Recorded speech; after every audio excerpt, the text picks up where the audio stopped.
at vi lever i et demokrati, hvor det demokratiske præmis for en samtale og for kollektiv intelligens, det er, at vi kan tale sammen om åbent og også skeptisk, så idéer kan komme frem, og så de kan blive sorteret.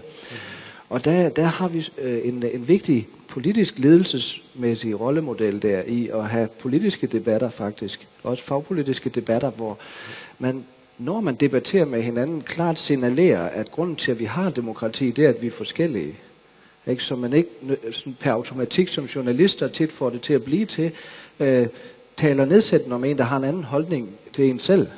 Fordi det er faktisk en forudsætning for at have demokrati. Hvis alle havde den samme holdning, var der ingen grund til at have demokrati. Så kunne vi nøjes med en diktator, ikke?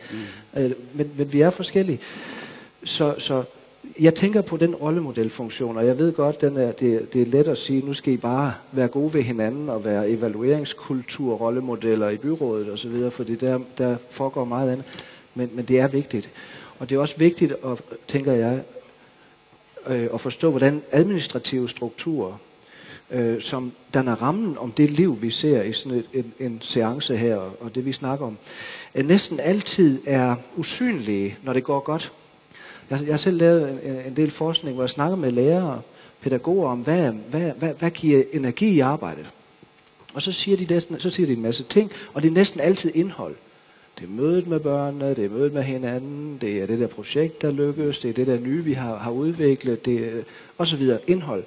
Og stort set aldrig noget med, det er det, at vi har 30 timer om ugen, eller det er det, at vi har så mange kvadratmeter, eller det er det, at vi har den der farve, eller sådan noget.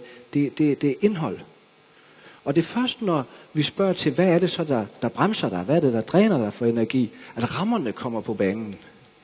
Men det er, at min ledelse giver mig ikke frihed nok, eller vi har ikke timer nok, eller vi kan ikke være på det her kvadratmeter, og så videre, ikke?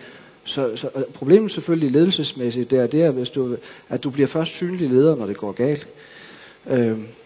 Ja, så der skal du på banen noget før. Nej, men det var en platte en. Men pointen er, at jeg synes, at den der usynlige, kan man sige, kontekst af rammer, som er så bestemmende for det, vi gør, af magt, som er så bestemmende for det, vi gør, skal anerkendes som utrolig vigtigt, og skal kvalificeres på samme måde, som indholdet skal kvalificeres. Det er vigtigt, at når vi evaluerer ting, eller når vi kigger på, hvordan for eksempel en skole eller et dagtilbud kan udvikles, at vi forstår, hvordan næsten al forskning peger på, at det er en helhed, vi har med at gøre her, og at der er rigtig mange faktorer, som skal fungere samtidig for, at den helhed fungerer. Men det handler vel også enormt meget om, hvordan man i tale sætter de her rammer.